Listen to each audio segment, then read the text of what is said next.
السلام علیکم، کیسے ہیں آپ سب؟ چینل میں آپ سبھی کا خیر مقدم ہے۔ امید ہے آپ سبھی خیریت سے ہوں گے۔ تو ناظرین، آج ہم بڑا ہی بہترین بیان سننے والے ہیں صبر کے اوپر، مولانا طارق مسعود صاحب سے۔ تنحى يا حزن واهجر فؤادا توكل بجد بعزم فصيح یا ایھا الذین آمنوا، اے لوگو جو ایمان لائے ہو، استعینوا بالصبر والصلاۃ، صبر اور نماز کے ذریعے مدد طلب کرو۔ یعنی جب تمہیں غم ہو نا تو دو چیزیں ایسی ہیں جو تمہارے لیے سہارا بنیں گی، تمہیں موٹیویٹ کریں گی۔ آج سارا زور ٹیبلٹ پہ لگایا ہوا ہے، نفسیاتی ڈاکٹر بھی عام طور پر گولیاں دے دیتے ہیں ڈپریشن کی، آپ سو جاؤ، آرام کرو۔ دو چیزیں کسی بھی شخص کے لیے بہت ضروری ہیں مصائب کو جھیلنے کے لیے۔ وہ کیا ہے؟ ایک صبر، صبر کا معنی روکنا، اپنی بریکوں کو ٹائٹ کرنا چاہیے۔ واویلا مچانا، بات بات پہ چیخو پکار کرنا اور بات بات پہ چھوٹی چھوٹی باتوں پہ ایک پورا طوفان بدتمیزی کھڑا کر لینا، یہ شریعت کی نظر میں کوئی پسندیدہ کام نہیں ہے۔ تو اس لیے اللہ نے فرمایا اپنے آپ کو روکنا سیکھو، بریکیں مضبوط کرو اپنی۔ آج کیا کہتے ہیں دنیا، کیا ہمیں سکھاتی ہے کہ غصے کو جب غصہ آ رہا ہو نا تو نکال دینا چاہیے، اس سے انسان ٹھنڈا ہو جاتا ہے۔ نہ، یہ شریعت کی تعلیمات نہیں ہے۔ وقتی طور پہ ٹھنڈا ہوتا ہے، لیکن پھر اس میں غصے کو برداشت کرنے کی طاقت آہستہ آہستہ ختم ہو جاتی ہے، کیونکہ انسانی فطرت یہ ہے کہ جس چیز جو قوت آپ کی استعمال ہوگی نا وہ قوت بڑھتی ہے۔ میں اکثر مثال دیتا ہوں، آپ اگر اپنے ہاتھوں سے ویٹ اٹھاتے رہیں گے تو ہاتھ مضبوط ہوں گے، ویٹ اٹھانے کی طاقت بڑھے گی، کم نہیں ہوگی۔ تو غصے کو جب برداشت کرنا سیکھیں گے تو برداشت کرنے کی قوت بڑھے گی آپ کی۔ اور اگر غصہ جب آیا آپ نے نکال دیا، اگل دیا، تو اس سے آپ کی بریکیں فیل ہو جائیں گی۔ تو غصہ جاری کر کے ٹھنڈا ہوتا ہے انسان، لیکن وقتی طور پہ ہوتا ہے، اندر سے وہ بگڑتا رہتا ہے۔ تو اس لیے اسلام میں غصہ پینے کے فضائل ہیں، غصہ جاری کرنے کی کوئی فضیلت نہیں ہے۔ ہاں کوئی مجبوری ہو اور بعض احکام ایسے ہیں جہاں غصہ جاری کر دینا جائز ہے، لیکن نارملی جو عمومی جو حکم ہے غصہ پینا۔ تو صبر، اس کے ذریعے مدد طلب کرو، والصلاۃ، اور نماز کے ذریعے۔ نماز کے ذریعے مدد کیسے ملے گی؟ کہ جب انسان کسی کے لیے قربانی دے رہا ہوتا ہے تو جس کے لیے قربانی دے رہا ہے اس سے تعلقات اچھے ہوں گے، اس کی محبت دل میں ہوگی تو قربانی آسان ہو جائے گی۔ اب مسلمان پر جو کچھ آزمائش آتی ہے وہ تو اسلام پہ چلنے کی وجہ سے آ رہی ہے نا، تو اسلام پہ چل رہا ہے اللہ کے لیے، تو جب اللہ سے دوستی مضبوط ہوگی تو پھر یہ قربانی اور یہ صبر اس کے لیے آسان ہو جائے گا۔ اور اللہ سے دوستی کا بہترین ذریعہ نماز ہے، کیونکہ آپ جیسے ہی نماز سے باہر نکلتے ہو نا آپ کے سگنل پوری دنیا سے بحال ہو جاتے ہیں، ہر خبر آپ سنتے ہو، ہر چیز آپ اپنی آنکھوں سے دیکھتے ہو، لیکن جیسے ہی تکبیر تحریمہ کہہ کے آپ نیت باندھتے ہو تو ساری دنیا سے رابطہ آپ کا منقطع، تو اللہ سے رابطہ آپ کا بحال ہو جاتا ہے۔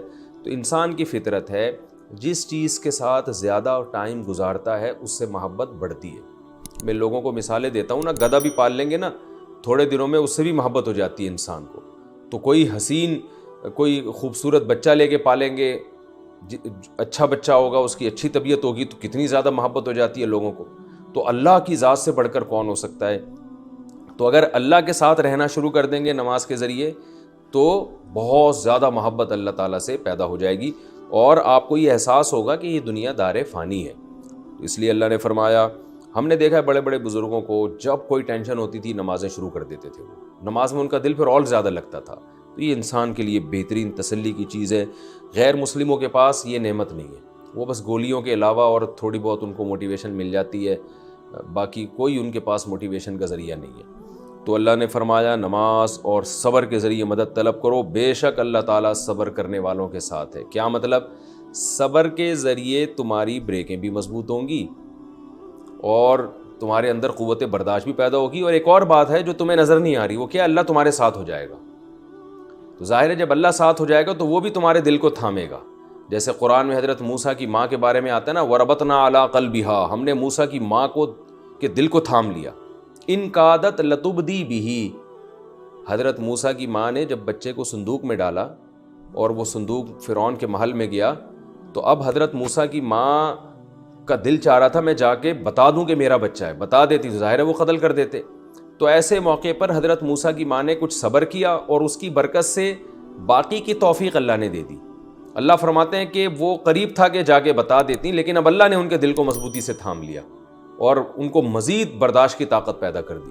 تو کچھ کام آپ کریں گے، باقی کام اللہ کرے گا، کچھ اللہ بھی آپ کے ساتھ ہو جائے گا، اس سے آپ کو مصیبتوں کو برداشت کرنا اور آسان ہو جائے گا۔ اور انسان کے لیے سب سے بڑی مصیبت ہے موت۔ دنیا میں آدمی ہر چیز برداشت کرتا ہے، موت کوئی نہیں چاہتا۔ تو اللہ نے اس سب سے بڑی مصیبت کا ذکر کیا کہ تم اگر اللہ کے لیے مصیبتیں برداشت کر رہے ہو اور تم پر مصیبتیں آ رہی ہیں تو یہ ناکامی کی علامت نہیں ہے، یہ تمہارے کامیاب ہونے کی دلیل ہے۔ اس لیے کہ جو سب سے بڑی ناکامی جس کو دنیا میں سمجھا جاتا ہے وہ موت ہے، تو اللہ کے لیے اگر کوئی مر بھی گیا نا تو وہ مرا ہی نہیں ہے، وہ تو حقیقت میں زندہ ہو گیا ہے، تو وہ تو اور زیادہ فضیلت کی چیز ہے۔ تو جب موت جیسی مصیبت بھی نعمت ہے تو چھوٹی موٹی مصیبتیں کتنی بڑی، وہ کیوں نعمت نہیں ہوں گی؟ اس لیے اللہ نے فرمایا وَلَا تَقُولُوا لِمَن يُقْتَلُ فِي سَبِيلِ اللَّهِ، جو اللہ کے راستے میں قتل کر دیے جائیں۔ اللہ کے راستے کا مفہوم بہت وسیع ہے، میدان جہاد میں لڑتے ہوئے، حق بیان کرتے ہوئے، کسی بھی طرح حق کی وجہ سے کسی کو شہید کیا جائے۔ حتیٰ کہ جو صحافی حق بیان کرتے ہیں اور صحیح باتیں کرتے ہیں، ان کو حق بیان کرنے کی وجہ سے قتل کر دیا جاتا ہے، تو وہ بھی اس فہرست میں داخل ہے، کیونکہ جو بھی حق کی خاطر قتل کیا جائے گا وہ سارے اس میں داخل ہیں۔ اللہ فرماتے ہیں جو لوگ اللہ کے راستے میں قتل کر دیے جائیں ان کو مردہ مت کہو، بل احیاء، وہ زندہ ہیں، ولیکن لا تشعرون، لیکن تمہیں شعور نہیں ہے۔ یاد رکھیں یہ جو اللہ تعالیٰ نے شہید کے بارے میں کہا کہ اس کو مردہ مت کہو، تو بذات خود فقہا یہ بیان کرتے ہیں کہ شہید کو مردہ کہنا بذات خود ایک جائز عمل ہے۔ تبھی حدیث میں بھی شہید کے لیے مقتول کا لفظ استعمال ہوا ہے، میت کا لفظ استعمال ہوا ہے، ماتا کا لفظ استعمال ہوا ہے کہ اس کا انتقال ہو گیا، تو یہ فی نفسی ہی جائز عمل ہے۔ یہاں جو قرآن میں کہا گیا ہے نا، اس کا مطلب یہ ہے کہ عام مردوں کی طرح مردہ مت کہو اس کو، وہ عام مردوں کی طرح نہیں ہے، مردہ سمجھ کے مردہ مت کہو اس کو، اور مردہ سمجھنے سے مراد جیسے عام مردے ہوتے ہیں، نا نا نا نا، بل احیاء، وہ زندہ ہے۔ اب کیسی زندگی ہے؟ یہ چیز تمہاری عقل سے بالاتر ہے، کیونکہ ولیکن لا تشعرون، تمہیں شعور نہیں ہے، تمہارے عقل میں اللہ نے اتنی صلاحیت نہیں رکھی ہے کہ تم شہید کی زندگی کو پہچان سکو۔ تو اس لیے علماء نے فرمایا ہے کہ اس آیت میں اللہ تعالیٰ نے شہید کے بارے میں بتایا کہ شہید کو ایک خاص قسم کی زندگی ملتی ہے جو عام مردوں کو نہیں ملتی، اور وہ زندگی اتنی اعلیٰ زندگی ہے کہ وہ ہم اس کا ادراک نہیں کر سکتے۔ اور بعض علماء نے یہ بات بھی لکھی ہے کہ اسی طاقتور زندگی کے اثرات ہیں کہ اکثر اوقات مشاہدہ ہے کہ شہید کا جسم خراب نہیں ہوتا۔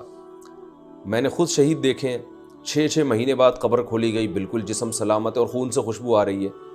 تو یہ اسی شہادت کے بعض علماء کے نزدیک اثرات ہوتے ہیں، اسی زندگی کے اثرات ہوتے ہیں۔ تو لیکن یہ کوئی قاعدہ کلیہ نہیں ہے۔ تو بہرحال شہید کو ایک خاص قسم کی زندگی ملتی ہے، بہت طاقتور حیات ملتی ہے، اور بعض روایتوں میں یہاں تک بھی آتا ہے، اس کی سند کی مجھے پوری تحقیق نہیں ہے، کہ شہید کی باڈی کے ساتھ جو کچھ ہو رہا ہوتا ہے وہ دیکھ رہا ہوتا ہے۔ تو بہرحال اسے اللہ نے خاص زندگی دی ہے جو عام مردوں کی طرح نہیں ہے، اور وہ ہم اس کا ادراک پورے طور پر نہیں کر سکتے، اس لیے اللہ نے بتا دیا۔ تو یعنی ہمیں تو اس پہ ترس آئے گا، ہائے بیچارہ مر گیا، ہائے دنیا سے چلا گیا۔ دنیا سے چلا گیا کا مطلب نعمتوں سے محروم ہو گیا، تو اللہ فرماتے ہیں نعمتوں سے وہ محروم نہیں ہوتا، وہ تم سے زیادہ مزوں میں ہوتا، اسے طاقتور حیات ملتی ہے، لیکن تمہیں اس کا شعور نہیں ہے۔ یہ سورہ یاسین میں ہے نا کہ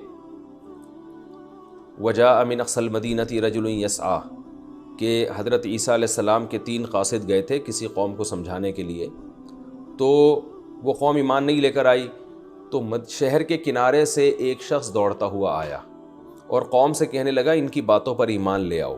قوم نے اس شخص کو قتل کر دیا۔ قرآن کے الفاظ ہیں کہ جیسے ہی قتل کیا ہے اس کو، قال یا لیت قومی یعلمون، اس کی الفاظ کیا اس کی زبان سے نکلے، ہائے کاش میری قوم کو پتہ چل جائے، بما غفر لی ربی وجعلنی من المکرمین، کہ میرے رب نے میری خطاؤں کو بھی معاف کر دی اور مجھے کتنی عزت دی ہے۔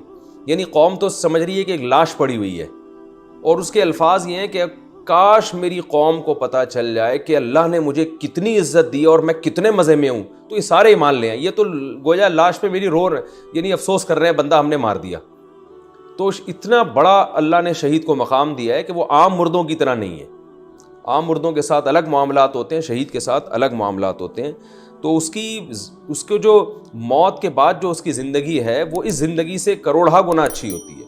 تو اس معنی میں کہا گیا کہ اس کو مردہ عام مردوں کی طرح مردہ مت کہا کرو. تبھی اللہ نے شہید کے لیے اس اسلام نے جو ہے نا ایک لفظ الگ سے وضع کیا ہے، شہید کا لفظ، جو دنیا میں کسی قوم کے پاس نہیں ہے. تو کیونکہ مردہ کہنے میں اس کی بے اکرامی ہے، کیونکہ لوگ اس کو عام مردوں کی طرح سمجھیں گے، تو اس لیے اسلام نے اس کو پروٹوکول دیا کہ جو حق کی خاطر جان دیتا ہے اس کو شہید کا لفظ کہا جائے گا. اور یہ اتنا مبارک مقدس لفظ ہے کہ اس لفظ میں وہ وحشت نہیں ہے جو کسی کو مردہ کہنے میں وحشت. کہتے ہیں نا 3 آدمی مرے پڑے ہوئے تھے تو ایک دم وحشت ہوتی ہے، لیکن جب آپ کہتے ہیں تین جو ہے نا 3 شہید میں نے اپنی آنکھوں سے دیکھے، فوراً دل میں ان کی ایک قدر پیدا ہوتی ہے، یار یہ تو بڑے مبارک لوگ ہیں، شہید ہیں. تو یہ اتنا مبارک لفظ ہے کہ اب غیر مسلم بھی اسلام سے یہ لفظ ادھار لے کر اپنے مردوں پہ فٹ کر رہے ہیں. آپ دیکھیں ہندو فوجی جب ہلاک ہوتے ہیں تو ان کے لیے تو ہلاکت کا لفظ ہے، کیونکہ وہ اس لیے ہلاکت کا لفظ ہے کہ یہ اسلام کا لفظ یہ تو صرف مسلم کے لیے استعمال ہو سکتا ہے، غیر مسلم کے لیے تو اسلام نے یہ لفظ وضع ہی نہیں کیا. لیکن غیر مسلم بھی مجبور ہیں کہ اپنے مردوں کو وہ بھی شہید کے لفظ سے تعبیر کر رہے ہیں. وہ بھی جناب اپنے جو بھی حق کی خاطر، ان کے خیال میں جو بھی حق کی خاطر لڑکے قتل ہوتا ہے تو اس کے لیے شہید کا لفظ استعمال کر رہے ہیں وہ. تو اس لیے اللہ نے فرمایا کہ وَلَٰكِن لَا تَشْعُرُونَ. تو جب یہ اللہ کے راہ میں مرنا اتنا مبارک عمل ہے جو سب سے بڑی مصیبت ہے، تو چھوٹی موٹی مصیبتوں کی بھی ایک فضیلت ہے اور اس پہ صبر کرنے سے تمہیں ثواب ملے گا، کیونکہ وہ سب اللہ کی خاطر ہے. وَلَنَبْلُوَنَّكُمْ بِشَيْءٍ مِّنَ الْخَوْفِ. رہا یہ مسئلہ کہ اللہ تو ہمیں آزماتا کیوں ہے، ٹینشنیں دیتا کیوں ہے، پھر صبر اور نماز کی تلقین کرتا ہے، کسی کو کوئی قتل ہوتا ہے تو شہادت کے فضائل سناتا ہے، تو ہمیں ٹینشن دے ہی نہیں، دنیا میں ہی جنت کے مزے دے دے. تو اللہ نے اگلی آیت میں فرمایا نا ایسا نہیں ہو سکتا. وَلَنَبْلُوَنَّكُمْ. ہم تمہیں ضرور آزمائیں گے، مختلف طریقوں سے آزمائیں گے. سب کے ساتھ آزمائش ایک جیسی نہیں ہوگی، وہ مختلف طریقے کیا ہیں؟ بِشَيْءٍ مِّنَ الْخَوْفِ. خوف مسلط کر دیں گے تم پر دشمن کا. تم حق پر ہوگے، لہذا دنیا تمہارے خلاف سازشیں کرے گی جس کی وجہ سے تم خوف میں رہو گے. اور آج دیکھ لینا کیا کچھ ہو رہا ہے دنیا میں، اہل اسلام کے خلاف ساری دنیا جانتی ہے. تو خوف مسلط رہے گا تمہارے اوپر. والجوع. بعض دفعہ بھوک مسلط ہو جائے گی، معاشی لحاظ سے تم کمزور ہونا شروع ہو جاؤ گے. ونقص من الاموال. مالوں میں کمی ہونا شروع ہو جائے گی. والانفسی. جانیں ہلاک ہونا شروع ہو جائیں گی، قتل و غارت شروع ہو جائے گی. والثمرات. تمہارے پھلوں میں کمی ہونا شروع ہو جائے گی. تو مختلف طریقوں سے تمہاری معیشت کو بھی نقصان پہنچے گا، تمہارا جانی نقصان بھی پہنچے گا، تمہارا امن بھی تباہ ہوگا، کیونکہ دنیا تمہارے پیچھے پڑے گی. اور یہ سب چیزیں انفرادی طور پر بھی ہو سکتی ہیں، فرد واحد کے ساتھ بھی ہو سکتی ہیں اور قومی سطح پہ بھی ہو سکتی ہیں. لیکن اللہ نے فرمایا وَبَشِّرِ الصَّابِرِينَ. جو اس موقع پہ صبر کرے گا اے نبی آپ اس کو خوشخبری سنا دیں. لیکن یاد رکھیں نبی صلی اللہ علیہ وسلم نے اللہ سے صبر مانگنے سے اور مصیبتیں مانگنے سے منع کی. یہ تو اللہ تعالیٰ کی طرف سے ہے، لیکن ہمیں حکم یہی ہے کہ ہم اللہ سے عافیت مانگیں. اے اللہ ہمیں آزمائشوں میں نہ ڈال، تو نے اگر ہمیں آزمانا بھی ہے تو ہمیں نعمتیں دے کے آزما، خوب نعمتیں دے ہمیں، اور پھر اس میں ہمیں شکر کی توفیق عطا فرما. یہ دعا مانگنی چاہیے اللہ تعالیٰ سے.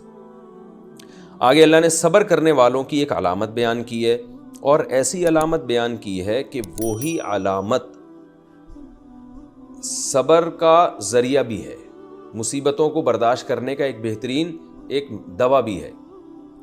فرمایا الذین. یہ وہ لوگ ہیں صابرین کسے کہتے ہیں؟ اذا اصابتہم مصیبہ. جب ان کو کوئی مصیبت پہنچتی ہے، قالوا. تو یہ کیا کہتے ہیں؟ انا للہ. ہم اللہ کے لیے، اللہ کے غلام ہیں. تو مالک کو حق ہے کہ وہ غلام کے ساتھ جیسا چاہے سلوک کرے. ہم پہ ہماری مرضی نہیں چلے گی، ہم تو غلام ہیں، تو غلام پہ آقا کی مرضی چلتی ہے. دیکھیں یہ جانوروں کو ہم جب پالتے ہیں نا تو ان پہ ہماری مرضی چلتی ہے. گھوڑے کی لگام ہمارے ہاتھ میں ہوتی ہے، تو اب گھوڑا ہمارے حساب سے چلتا ہے، اپنے حساب سے چلے گا، ہم مار کے پھینک دیں گے اس کو، ذبح کر کے پھینک دیں گے اس کو، کیونکہ ہم نے اس کو خریدا ہے، ہم اس کے مالک ہیں. تو اب گھوڑے کو یہ اعتراض کا حق نہیں ہے کہ بھائی مجھے ادھر کیوں لے کے جا رہے ہو، مجھے ادھر کیوں لے کے جا رہے ہو، مجھے پہاڑوں پہ کیوں چڑھا رہے ہو، مجھے پہاڑ سے نیچے کیوں اتار رہے ہو، مجھے دریا کیوں پار کروا رہے ہو. تو گھوڑے کو اگر یہ اعتراض کرے تو گھوڑے سے کہا جائے گا بھائی تجھے خریدا ہے تیرے مالک نے، وہ تیرا مالک ہے. تو ہمیں گھوڑے پر اتنی ملکیت نہیں ہے جتنی اللہ کو ہماری ذات پہ ملکیت حاصل ہے. لہذا کچھ بھی ہو رہا ہے تو ایمان والے یہ سوچ کے صبر کرتے ہیں انا للہ. ہم اللہ کے غلام ہیں بھائی، ہم پہ ہماری مرضی تھوڑی چلے گی بلکہ ہم پہ اللہ کی مرضی چلے گی. ورنہ ہر انسان چاہتا ہے دنیا میں کوئی غم آئے نہیں, سارے مسئلے پورے ہوں, پوری دنیا کا بادشاہ میں بن جاؤں, سب سے زیادہ پیسہ میرے پاس, سب سے خوبصورت میں ہوں, سب سے زیادہ جوانی میرے پاس, سب کچھ میرے مسئلے حل ہو جائیں. تو ہر آدمی چاہتا ہے, تو ہوگا ایسا نہیں.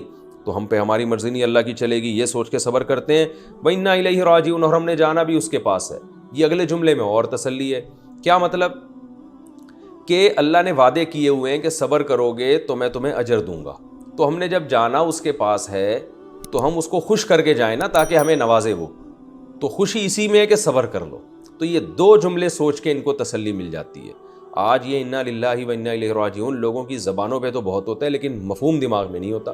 چیخ بھی رہے ہوتے ہیں, انا للہ و انا الیہ راجعون بھی پڑھ رہے ہوتے ہیں, واویلا بھی کر رہے ہوتے ہیں, اور سارے الٹے کام کر رہے ہوتے ہیں مصیبت میں, اور آخر میں انا للہ و انا الیہ راجعون کہہ دیتے ہیں.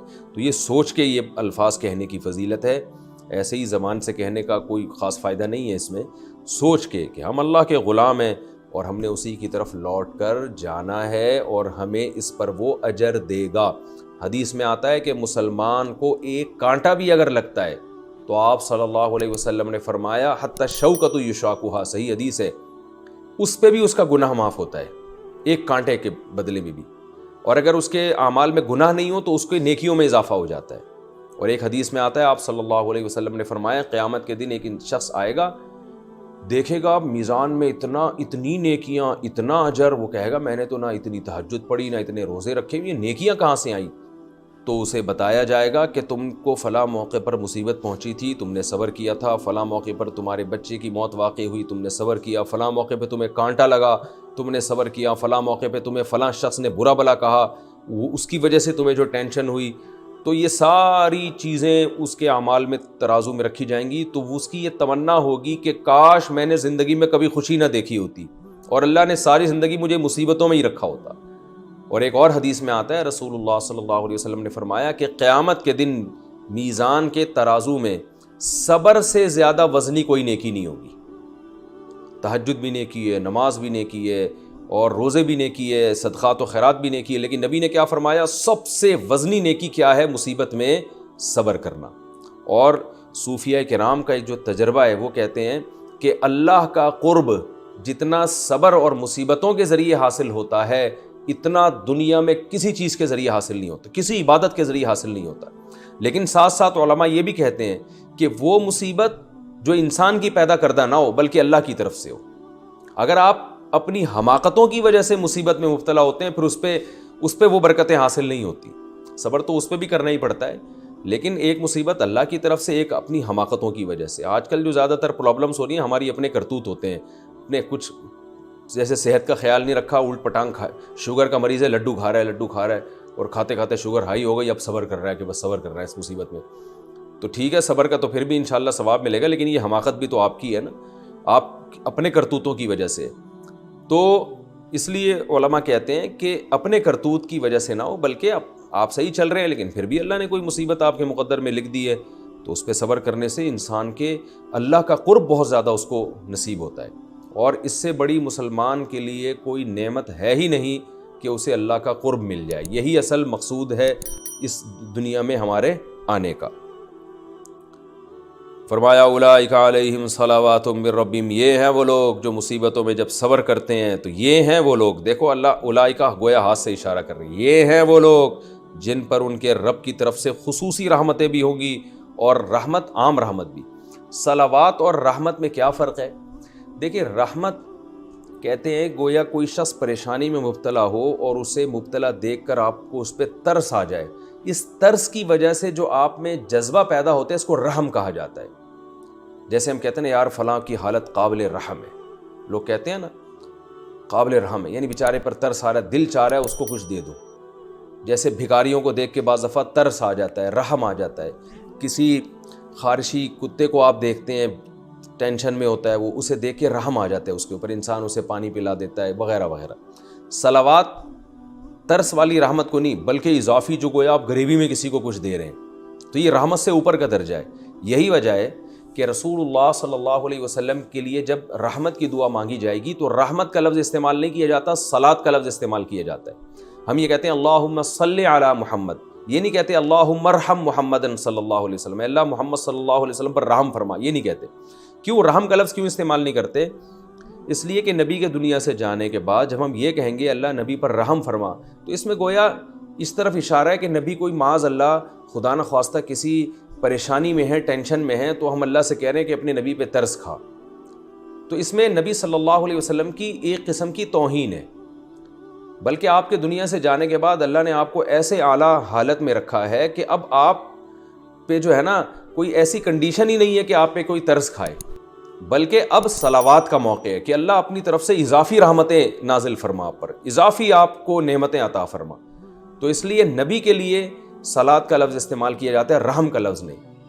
اور بعض علماء نے یہ حکمت لکھی ہے کہ رسول اللہ صلی اللہ علیہ وسلم کا نماز جنازہ بھی اسی لیے نہیں پڑھایا گیا کہ نماز جنازہ مغفرت کی دعا کے لیے مغفرت کے لیے ہوتا ہے، اور نبی انبیاء کے لیے مغفرت کی دعا جائز نہیں ہے، کیونکہ وہ جب دنیا سے جاتے ہیں ان کے اعمال میں گناہ ہوتا ہی نہیں ہے، تو ان کو مغفرت کی نہیں بلکہ اللہ کی اضافی رحمتوں کی ضرورت ہوتی ہے، تو اس لیے نماز جنازہ نبی کا ہوا ہی نہیں ہے، بلکہ صلاۃ والسلام پڑھا گیا ہے۔ صحابہ جوق در جوق آتے تھے اور آپ صلی اللہ علیہ وسلم پر درود و سلام پڑھ کے چلے جاتے تھے۔ تو یہ بھی ایک حکمت بیان کی گئی ہے کہ آپ صلی اللہ علیہ وسلم کا جنازہ باقاعدہ کیوں نہیں ہوا جیسے نماز جنازہ ہوتی ہے، تو نماز جنازہ امتی کا ہوتا ہے کیونکہ امتی کو مغفرت کی دعا کی ضرورت ہے، لیکن انبیاء جو ہیں ان کا مقام ایسا ہے کہ اللہ نے ان کو اس سے اب مستثنیٰ کر دیا، یہ اللہ نے اپنی خاص رحمت کی ہے ان کے اوپر، تو اس لیے عام امتی کے لیے رحمت کی دعا ہوگی اور نبی کے لیے صلات کی دعا ہوگی، اللہم صلی علی، صلات بھیج، صلی علی۔ البتہ علماء نے یہ بات بیان کی ہے کہ نبی کے ضمن میں امت کے لیے صلات کی دعا جائز ہے،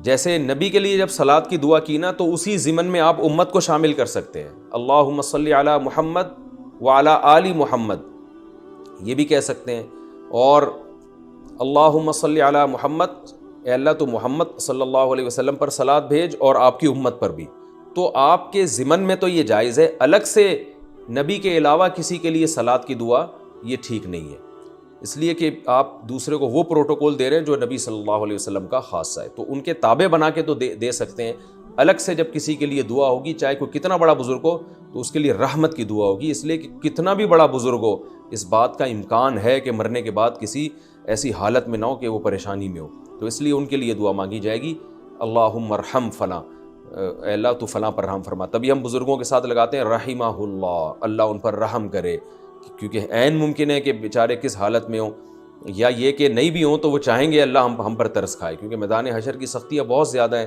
قبر بہت سخت جگہ ہے، تو اس لیے عام چاہے کتنا بڑا بزرگ ہو ان سب کے لیے رحمت اللہ علیہ کہا جاتا ہے، پیغمبر کے لیے رحمت اللہ علیہ السلام یا علیہ الصلاۃ والسلام کہا جاتا ہے۔ تو اب یہ لفظ سمجھیں، اولئک علیہم صلوات من ربہم، اللہ فرماتے ہیں جو صبر کرتے ہیں ان پر اللہ کی اضافی رحمتیں بھی ہوں گی اور عام رحمت بھی، اولئک هم المہتدون، اور یہ لوگ ہیں اصل ہدایت یافتہ۔ اصل جو کرائٹیریا ہے نا کسی کو ناپنے کا کہ کون کتنا ایمان میں تگڑا ہے، تو وہ پریشانی میں پتہ چلے گا کہ کس کا کتنا ایمان ہے۔ آگے جو آیتیں ہیں ان کا ایک شان نزول ہے۔ اسلام جب دنیا میں آیا تو زمانہ جاہلیت کی بہت سی رسومات کو ختم کر دیا، تو زمانہ جاہلیت میں جو صفا اور مروہ پہاڑی ہے جہاں حضرت ہاجرہ رضی اللہ تعالیٰ عنہ نے دوڑ لگائی تھی، تو زمانہ جاہلیت میں حج میں صفا مروہ کی سب سعی کیا کرتے تھے، تو یہ سعی صدیوں سے چلتی آ رہی تھی۔ اسلام جب دنیا میں آیا تو بہت سے صحابہ کو خیال ہوا کہ یہ ایک ایسے ہی ایک عجیب سی رسم لگتی ہے، ادھر سے دوڑے ادھر چڑھ گئے، پھر ادھر سے اترے ادھر آ گئے، تو یہ کہیں ایسا نہیں ہے کہ غلط کر رہے ہو ہم، تو اس لیے بعض صحابہ نے نبی سے پوچھا یا رسول اللہ اس میں کوئی گناہ تو نہیں ہے، ہم صفا مروہ کی سعی کرتے ہیں؟ تو اس کا جواب قرآن میں نازل ہوا کہ زمانہ جاہلیت کی ہر چیز غلط نہیں ہے، بہت سی چیزیں ٹھیک بھی ہیں، ان میں سے ایک صفا مروہ کی سعی بھی ہے کہ یہ بالکل ٹھیک ہے، ان الصفا والمروہ من شعائر اللہ، فرمایا صفا مروہ کوئی جاہلیت کے شاعر میں سے نہیں ہے بلکہ شاعر اللہ میں سے ہے، اللہ کی نشانیوں میں سے ایک نشانی ہے۔ فمن حج البیت او اعتمر، لہذا جو کوئی حج کرے گا یا عمرہ کرے گا، فلا جناح علیہ ان یطوف بہما، اس پر کوئی گناہ نہیں ہے کہ طواف کرے وہ، یعنی طواف کا مطلب چکر لگائے، اس سے وہ طواف مراد نہیں ہے جو بیت اللہ کے گرد کیا جاتا ہے، اس سے مراد چکر، یعنی جائے واپس آنا پھر جانا، جو 7 دفعہ سعی کی جاتی ہے، کوئی گناہ نہیں ہے۔ حضرت عائشہ رضی اللہ تعالیٰ عنہ سے کسی نے سوال پوچھا تھا کہ کیا صفا مروہ کی سعی کرنا ضروری ہے حج اور عمرے میں؟ انہوں نے فرمایا ہاں، تو انہوں نے قرآن کی آیت پڑھی کہ اللہ تو فرماتے ہیں کہ جو حج کرے عمرہ کرے اور سعی اگر وہ کر لے تو کوئی گناہ نہیں ہے. تو اس سے تو پتہ چل رہا ہے سعی کرنا جائز ہے. یہ تھوڑی پتہ چل رہا ہے کہ واجب ہے، لازمی ہے. یہ کہاں پتہ چل رہا ہے؟ اس سے تو پتہ چل رہا ہے کہ بھائی کوئی اگر کر لے تو کوئی گناہ نہیں ہے. امی عائشہ رضی اللہ تعالیٰ عنہ نے جواب دیا، بڑی فقیہہ تھی.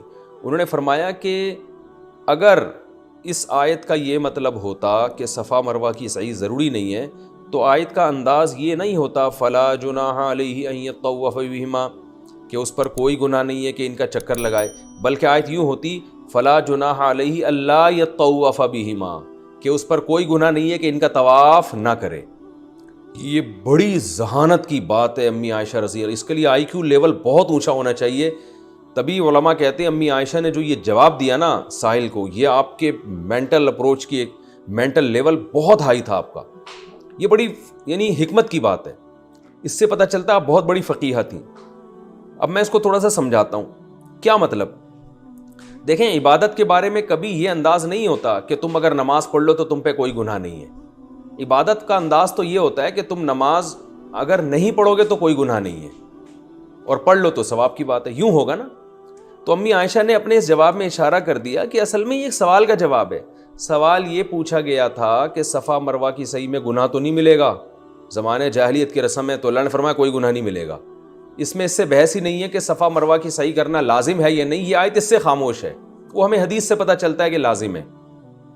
پھر امی عائشہ نے جواب یوں دیا کہ اگر یہ آیت یہ بیان کرنے کے لیے آتی نا صفا مروہ کی سعی لازم نہیں ہے تو پھر یہ سٹائل تھوڑی ہوتا، یہ انداز تھوڑی ہوتا کہ کوئی گناہ نہیں ہے طواف نہ کرو، بلکہ یہ انداز ہوتا کہ کوئی گناہ نہیں ہے کہ طواف مت کرو، یعنی طواف کرنا ضروری نہیں ہے.